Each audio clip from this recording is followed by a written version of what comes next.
When I was 27 years old, I became an instant dad to a 2-year-old girl, Arminda, and an 8-year-old boy, Christos. My girlfriend, Maria, was pregnant with her third child, mine. And while we all thought the baby was going to be a boy, the ultrasounds were showing that I most likely didn't put the nuts on the bolt.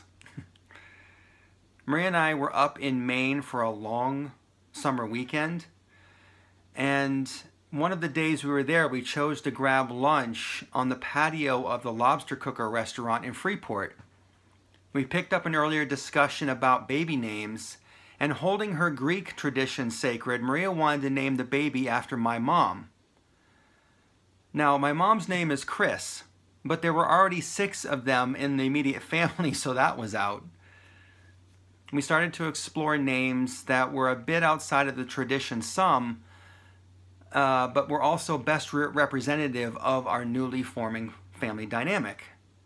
So I asked Maria a little bit about Greek names. Now, I don't know much Greek, and I didn't know much back then, but I asked Maria what the Greek word for freedom was, and that's eleftheria. I then asked her what the Greek word for hope was. That's elpida.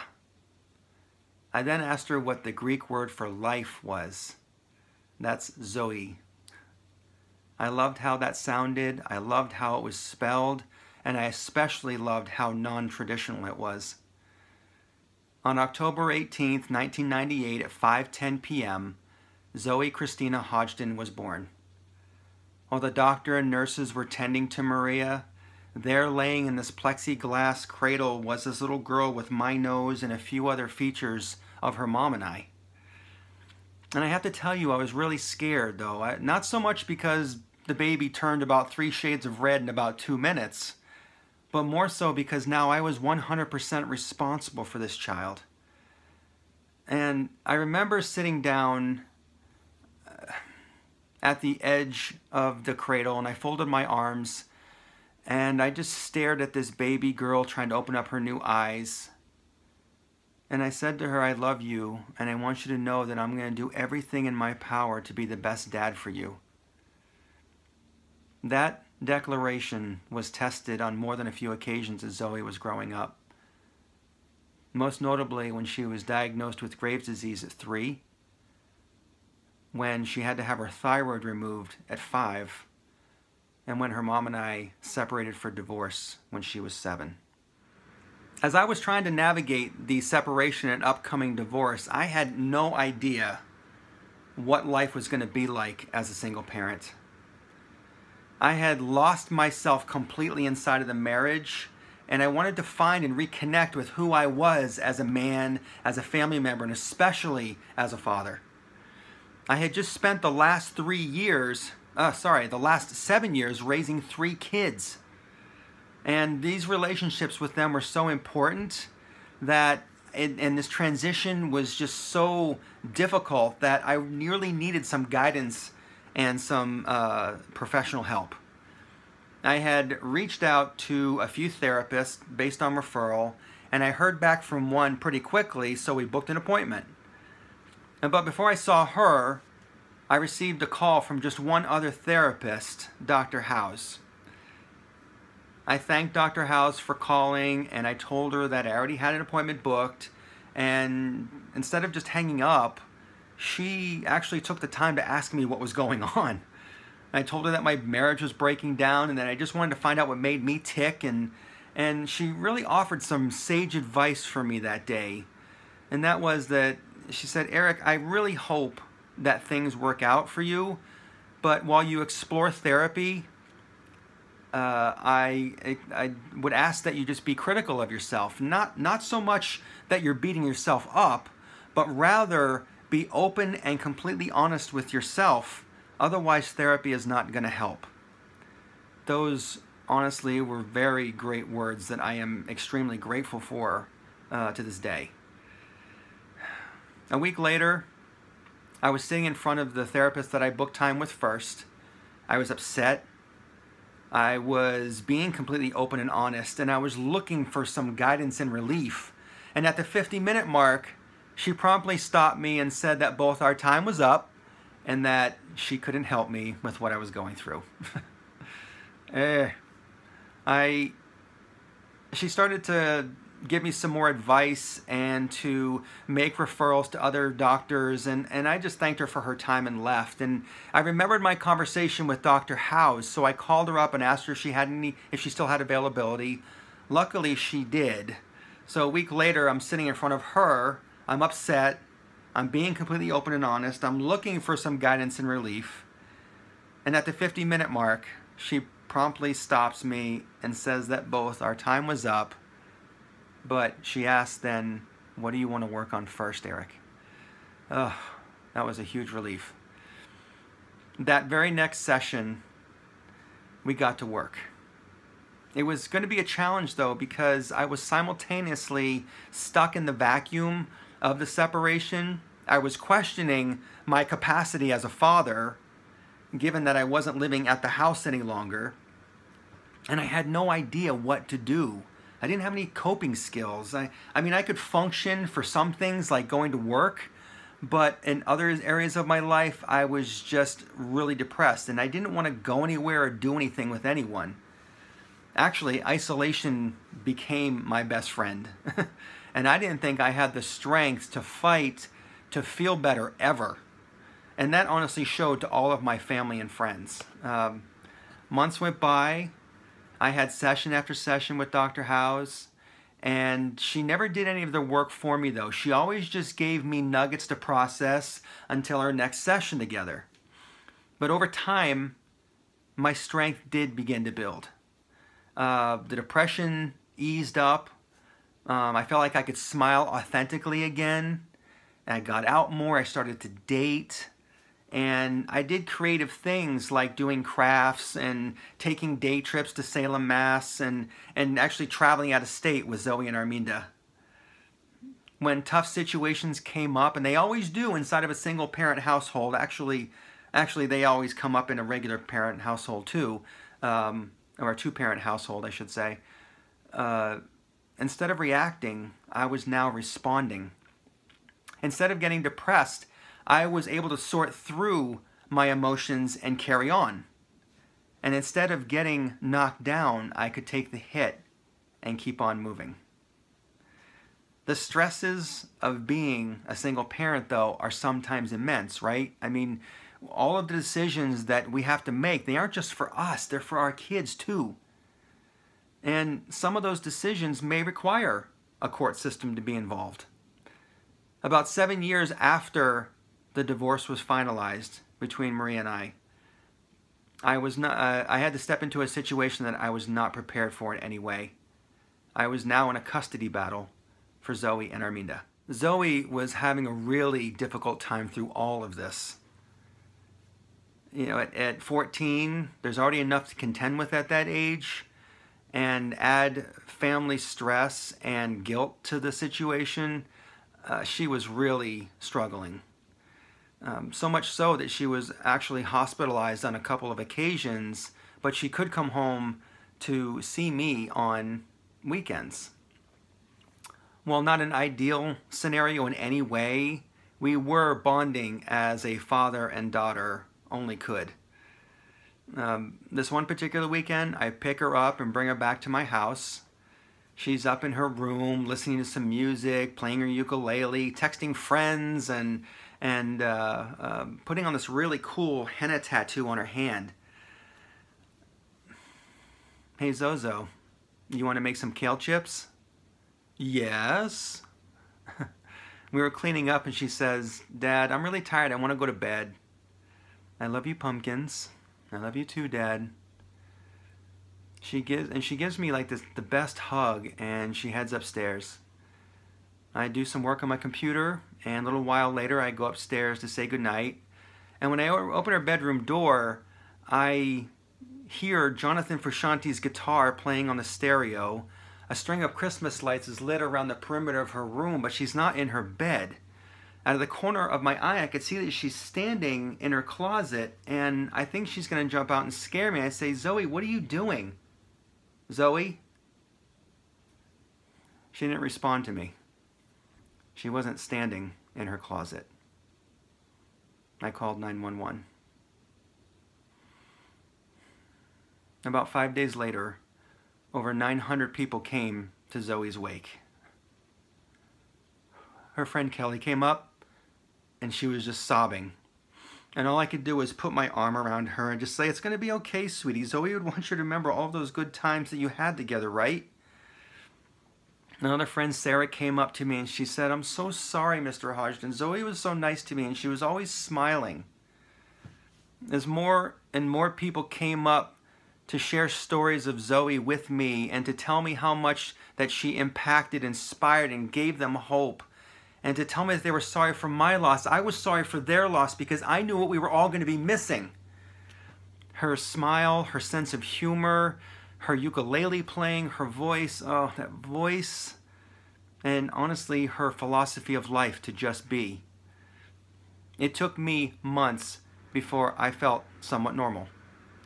I wasn't eating well, I wasn't exercising, and I just wasn't myself.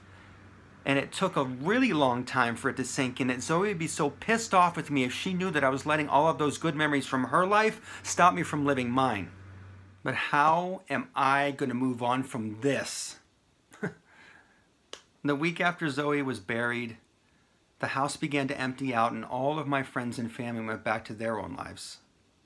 I was in a huge fog though, but I was still functioning. And I had so many questions like, did I do enough for Zoe when she was here? And another big one was, oh no, is she okay now?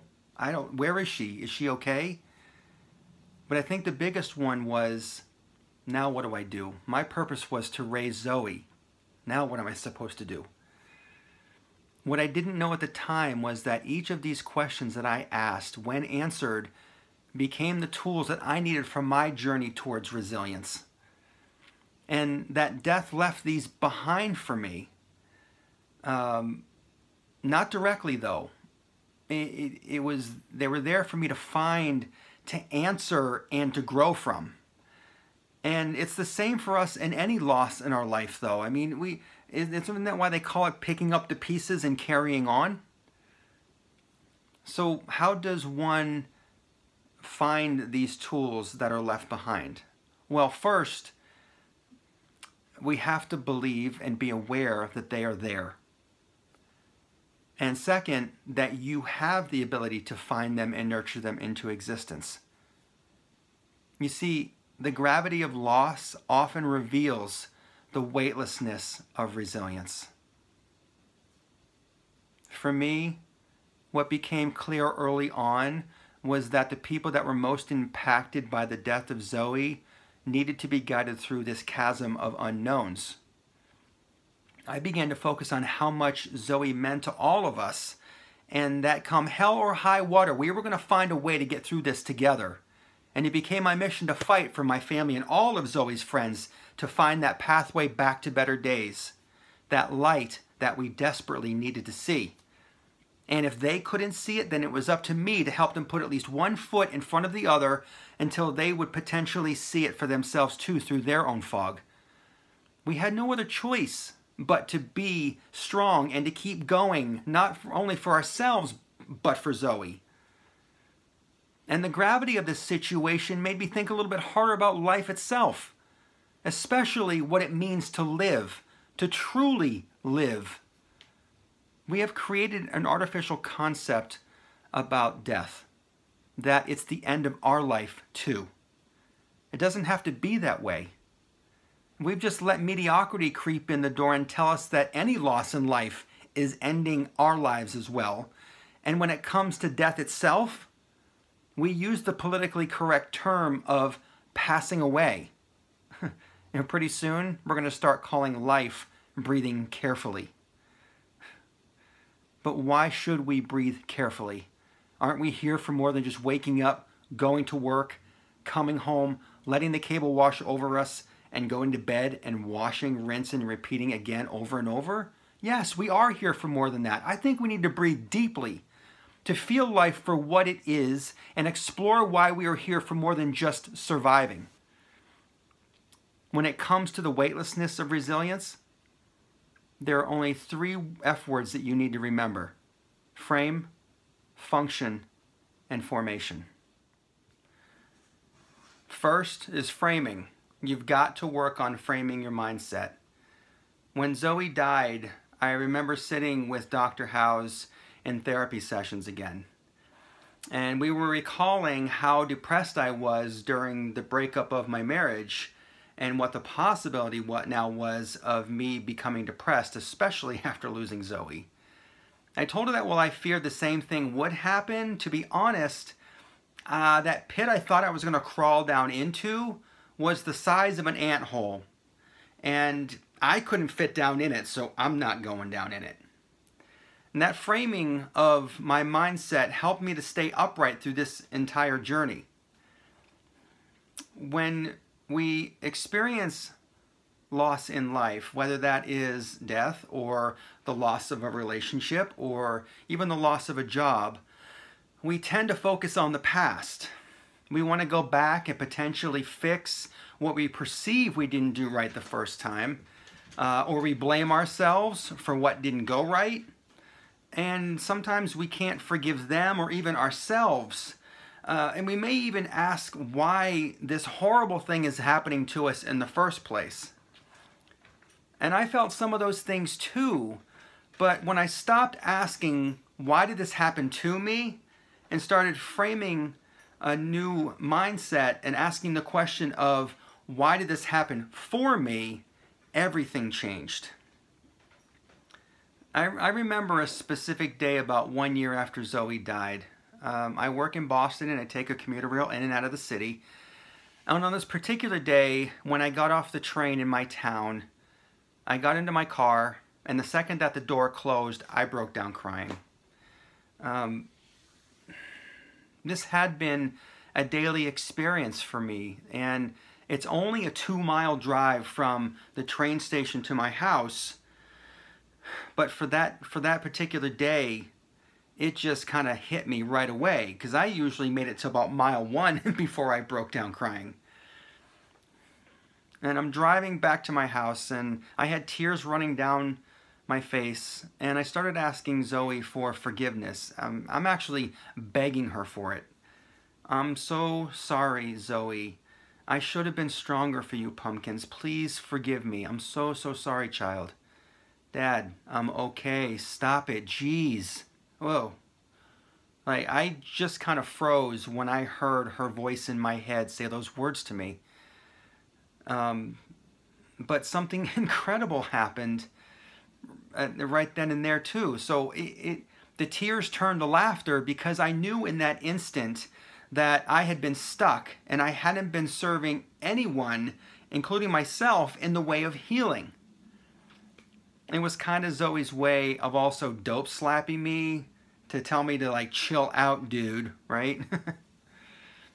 But when I got home and I sat down and I was trying to recall Zoe's voice and message, it was at that time that I started to make peace with her death. The next day, I did something completely different on the way home. As soon as I got off the train in my town, I got into my car, and the second that the door closed, I turned on the radio to the radio station that she used to listen to, and I jammed out, if even for just 2 miles. You know, framing a mindset makes way for forgiveness to come into play. Forgiveness makes way for making peace with any loss that we have in our life. And making peace makes way for gratitude to replace the grief. And gratitude is really cool because it brings forth light and hope that we didn't have before. I began to feel grateful for having Zoe in my life for 15 years and for being Zoe's dad. But I was also grateful for everything else in my life, especially Arminda and Christos. In feeling that light of gratitude, something is needed to help us move through the fog. And I believe this is doing the things that we love to do, or at least that we used to love to do.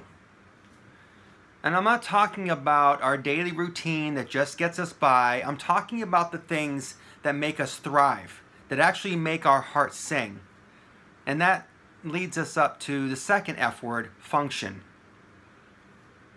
I grew up in Brunswick, Maine, and when I was 10 years old, I used to go exploring in the wooded area that surrounded our neighborhood. It was about 25 acres, and I used to get lost on the paths for hours.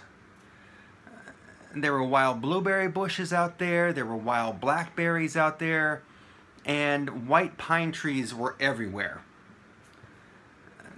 I still remember the smells though.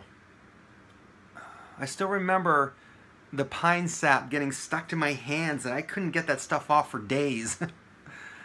But I remember those paths like the back of my hand too. I just loved being there. And just 6 months ago, I was reminded of just how powerful nature is for me, and I took part in a military-style camping exercise called an immersion.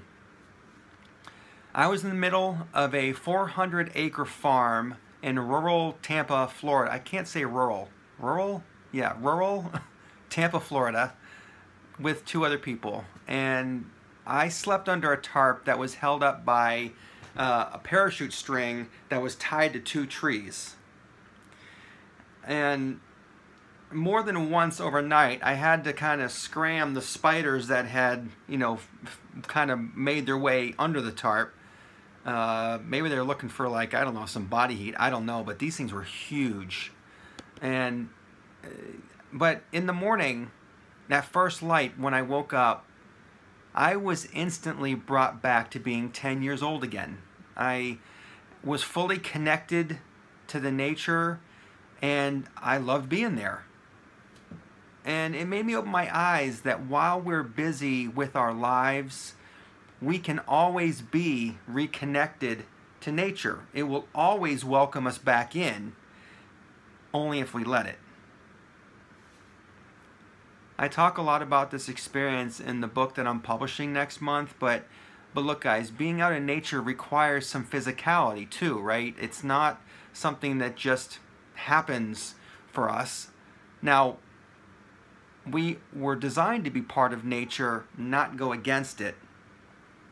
So our health and fitness is something that also helps us function and can help us move through the fog in such a huge way. I know when Zoe died, I stopped all physical activity for a while. It was a few months. And I started to eat comfort food, and at the pace like they were about to pull the Twinkies off the shelf again. You guys remember that a few years ago? Anyway, that is until I thought about how pissed off Zoe would be that I wasn't taking care of myself. I knew I functioned optimally when I ate well and when I worked out. And I started taking care of myself again. It just made the world of difference for me as I moved on. But one of the biggest areas that has helped me function better has been meditation. My meditations all start out the same way, and it's always in the same location. I am in a very high elevation lake. There's not much vegetation around. And I'm standing on the shore of the lake whenever I go into this meditation. It's dusk, and the sky goes from that deep, dark blue to a very dark, deep pink, and then to a very bright yellow that's behind the mountain. And there's a mountain that's right across the lake on the other side. The water is like a mirror, like a sheet of glass. There's like it's not moving, so it reflects perfectly. And the shoreline itself is lined with these black onyx stones. They're kind of big and they're flat, and they blend into the beach that's behind me. And a little bit behind me is another mountain that kind of goes way up. But here's the cool thing, that every time I go into this meditation at the same location, Zoe is always there. And she's always wearing this very long flowing dress that is exactly the same colors as the sky. The deep blue blending into the pink and blending into the yellow. Last June, I was coming up on a very important date. Zoe was supposed to be graduating from high school. A few days beforehand, I had the fortunate opportunity to speak at a pre-graduation event with her entire class of 300 students and some faculty that also showed up. It was an absolute honor to be with them and to share Zoe with them before they set out on their journey in life. Most of these kids knew Zoe since they were in preschool, and congratulating them on that milestone that no one could take away from them, that they had to earn and that it wasn't given to them, it just was absolutely beautiful. But a couple days later, the graduation day arrived. I spent most of the morning distracting myself. And on Facebook, I started to see pictures of the kids in their caps and gowns. And it hit me hard. I started to think about the pictures that we would have taken with Zoe. I started to think about her laughing with her friends and our family cheering her on as she got her diploma, and maybe the party afterwards. But all that fantasizing just made it real. It made it much worse. I went up to Zoe's bedroom and I sat on her bed in a mess of tears. Even though it had been 2.5 years since Zoe died, I was honestly wondering how it was even possible that she wasn't there with us. Until I remembered where Zoe is now, that lake. When I went into this meditation, I was standing at the same spot on the shoreline. You know, lake is out in front of me, mountain on the other end, black onyx stones below me, sky, deep blue, pink, yellow.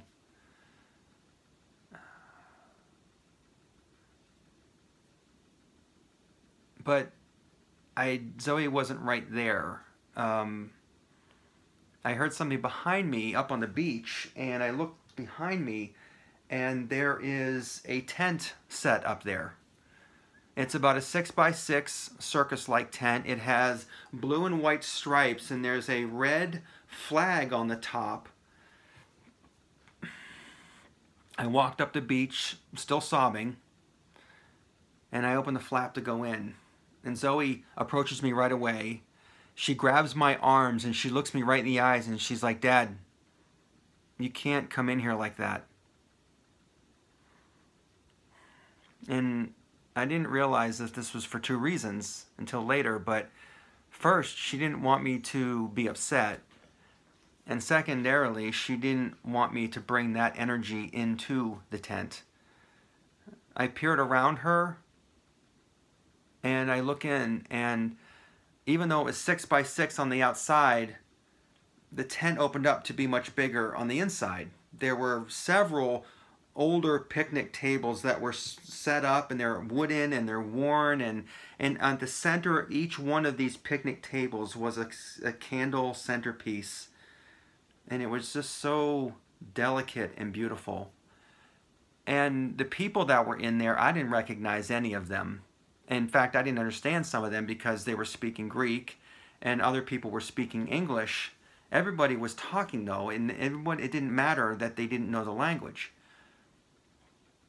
And then it dawned on me that these were relatives from her mom's side of the family and my side of the family that I've never met. And that they were there celebrating Zoe's graduation for her that day. I told Zoe that I was proud of her. I hugged her and I came out of the meditation. And I didn't cry the rest of that day. I was kind of at peace. In fact, some of Zoe's friends and classmates were posting that they knew that she was with them in spirit that day too. Meditation has reconnected me with Zoe in a way that I did not expect to happen.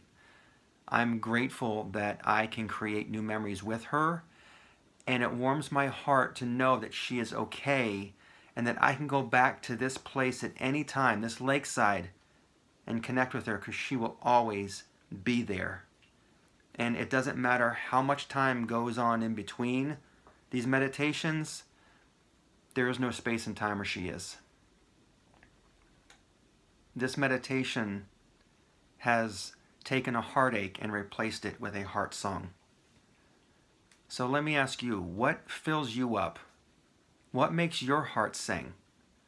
And what can help you function like you need to function? But more importantly, like you want to function.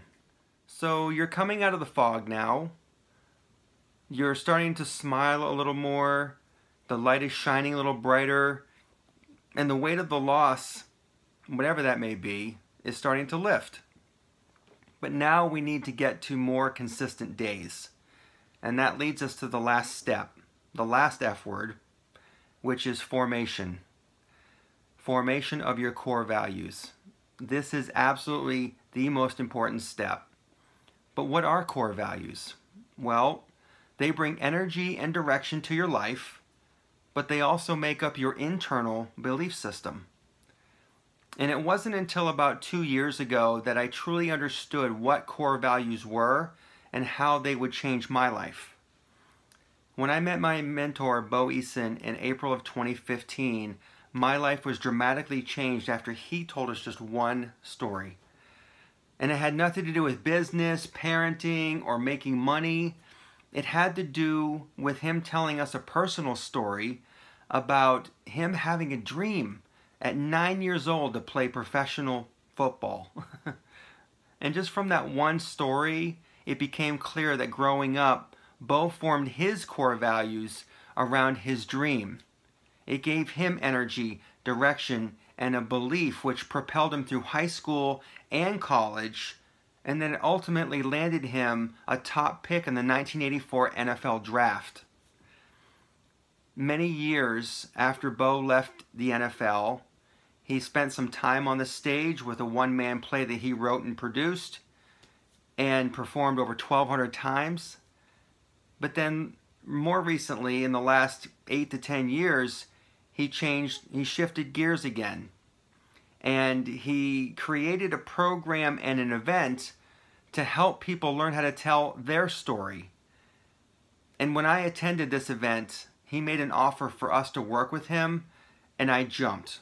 I mean, immediately it resonated with me. And now I had energy, now I had direction, and I had belief all pouring out of me.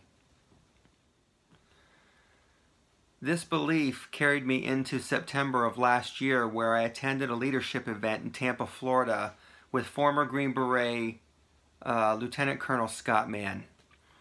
In this 2-day event, Scott taught us a very powerful lesson about what it means to leave imprints in the earth, or what makes a long-lasting impact bigger than yourself. I love this exercise. It really resonated with me even further. And what he did, he asked us to write down what he wanted our imprints to be. And the guidance he gave us was this: imagine a loved one is holding your hand as you're taking your last breath. 15 years down the road, that same person is out with some friends, having coffee, and the other person asks them about you, what you were like.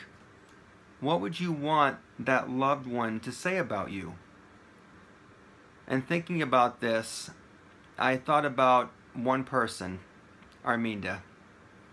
And this was not an easy exercise to do, but I wrote my imprints as if Arminda was the one holding my hand as I took my last breath. And these are a few of the imprints that I wrote down. Eric helped many people to overcome loss. Eric helped many people to become resilient. He was a light and hope in our lives. He was a great dad to me and Zoe. Now, these are only 4 of the 10 that I wrote down, but you can see that it's not about ego. It's about revealing more energy and direction. It's about seeing a greater purpose unfold inside the theme of the imprints. And it's about doing something bigger than I am to affect my family and generations to come. You know, Zoe only lived for about 15 years, but 15 years from now, when I'm still talking about her, and I will always say how much of an impact and how many imprints that she left while she was here. You know, she inspired countless friends and our family to love up on a higher plane. You know, she impacted so many people with her music and her voice. You know, but most of all, she gave her friends hope and a belief and direction that they would all be okay during their most difficult times in life. And as you can imagine, their beliefs were tested when Zoe took her life 3.5 years ago. It took all of us framing our mindset, functioning on a different level, and the formation of our core values to build our resilience. And thinking back, it was exactly this same process that helped me to overcome the loss of my marriage. And I believe that it will be exactly the same process that will help you to overcome losses in your life too. You see, the weightlessness of resilience offers more than just the mere existence of on the earth here. You're now thriving. You're living into your greater purpose. You're leaving your imprints, but we need to look at the alternative, which is being stuck. Some people remain stuck after any loss in life. It's that one thing or the series of one things that keep on happening or that have happened, and they can't move past that. And by stuck, I'm not talking about never having another relationship or another job or whatever it is that you've lost. I'm talking about carrying the load that they will never feel better again, or that they can never make peace with what happened or what was. And honestly, that gravity carries so much weight, and it carries heavily into their future, and it paralyzes them. It weighs them down to the point where they can't even walk on the pathway back to better days. Some people contend with this for months. Some people contend with this for years. Some honestly actually contend with this for the rest of their lives. And look, I get it. I was there. When I got divorced, I was stuck for a very long time. And I only wish I had some resources to help me pull me out of that sooner, but it was the journey that I had to take at that time. But being stuck kept me from living in the present moment. And I lost precious time with Zoe and Armida because my mind was elsewhere. My energy was elsewhere. I know the challenges that exist with loss and being stuck. You know, but being stuck denies us access to our greater purpose. It denies us access to our happiness.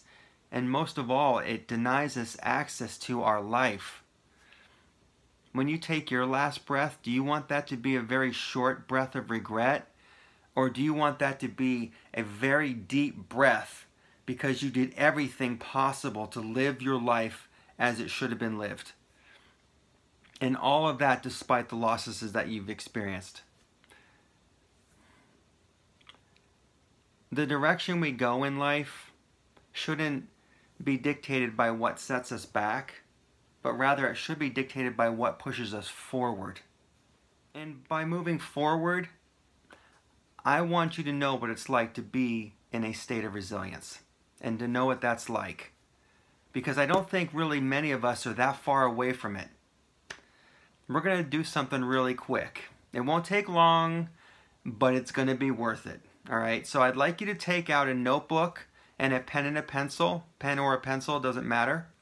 If you're listening or watching this video when you're driving, please pull over. Use the Notes app on your phone if you want to do this right now. You can always come back and watch this later on the replay. But please be safe if you're driving. All right, so there are 5 things that we're going to write down that will reveal the gratitude in your life right now, even if you're in a situation where you're in a loss. So anytime you experience any type of loss in life, doing this exercise will always point you back in that direction of resilience. So the first thing I want you to write down is one thing you love to do right now.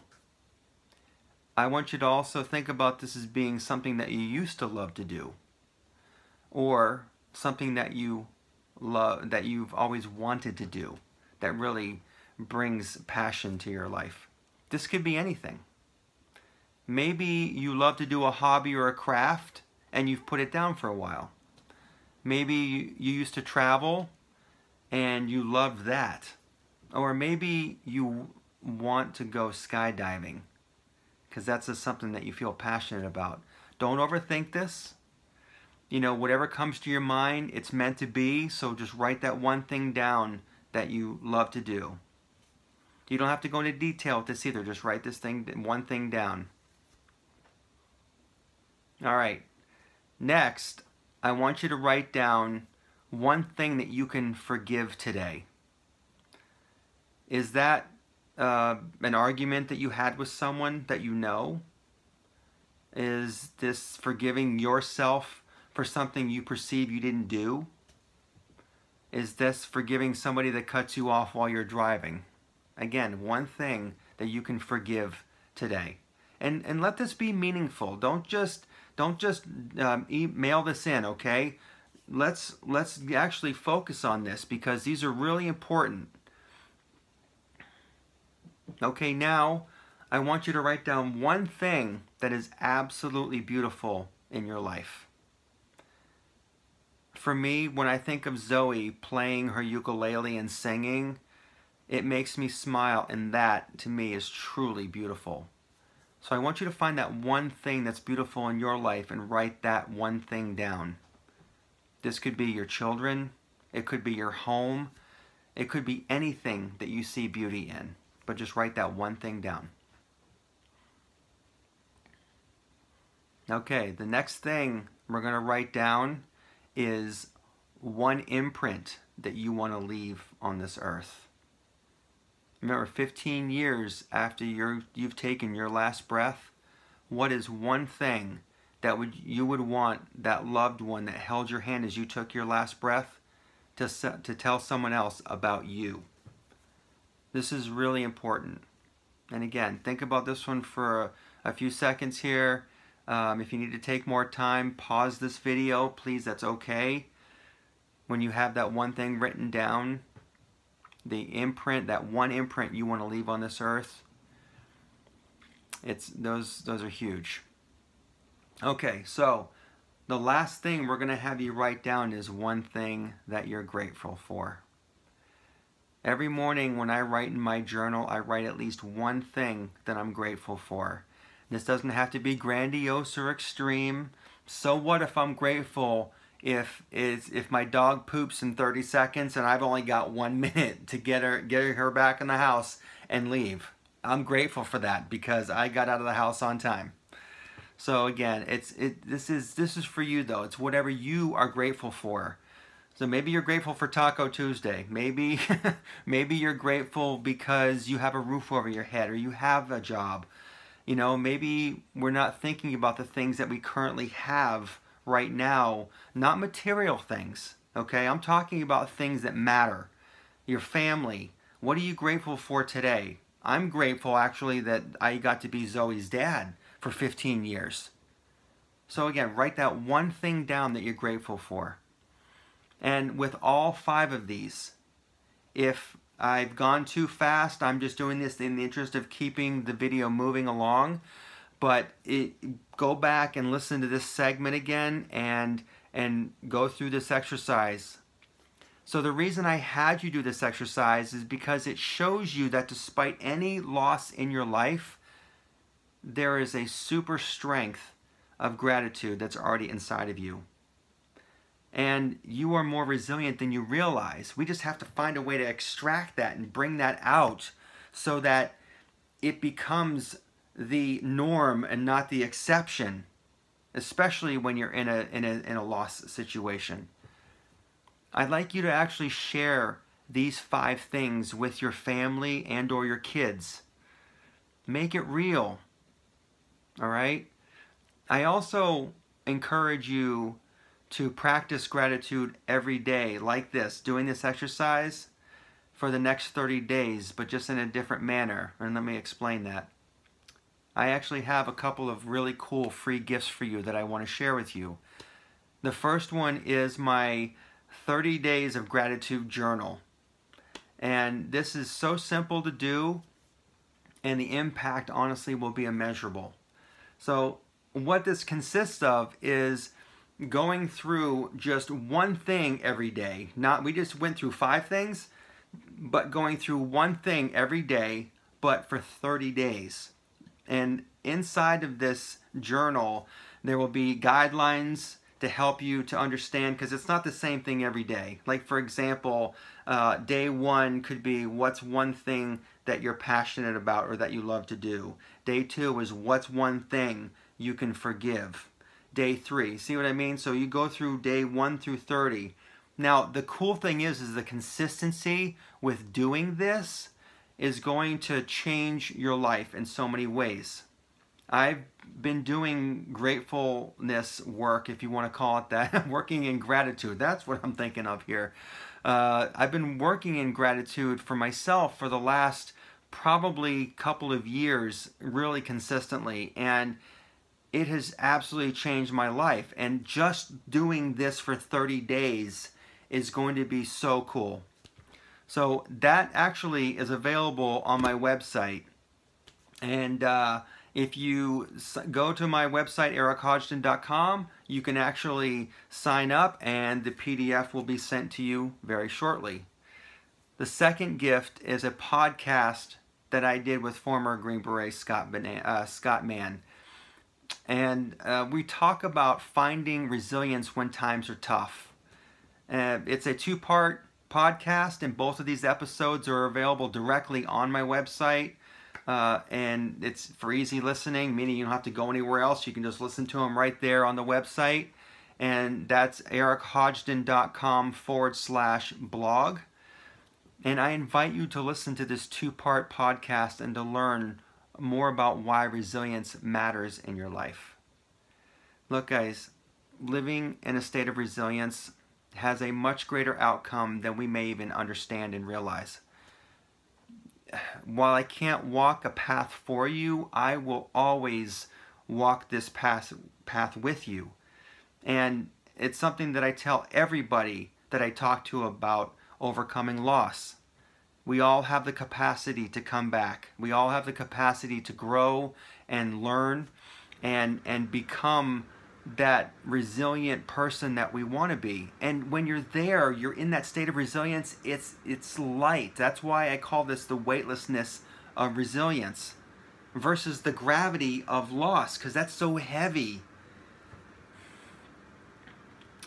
You know, as I found my better days and I entered in my state of resilience, I started to kind of see Zoe all around me. You know, maybe it was the same color hair that she had.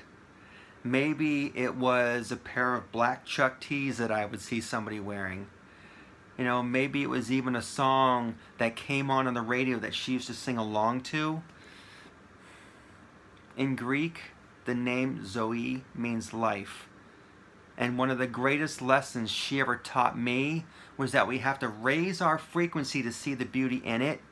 And then when life knocks us down, we get back up every time. I invite you to fight for your resilience, to fight for your life. Find the gratitude, and remember that the gravity of loss always and often reveals the weightlessness of the resilience. Your strength is built by living through the challenges and life. And it's not by going around them or avoiding them, and it's not about that. The obstacle is the path. But it's possible to work through this. Each of you has the capacity to be more resilient. Your children are your legacy. So what imprints are you going to be leaving for them to take into their future? What are you going to do to ensure that when you leave this world, you've left it a better place for them?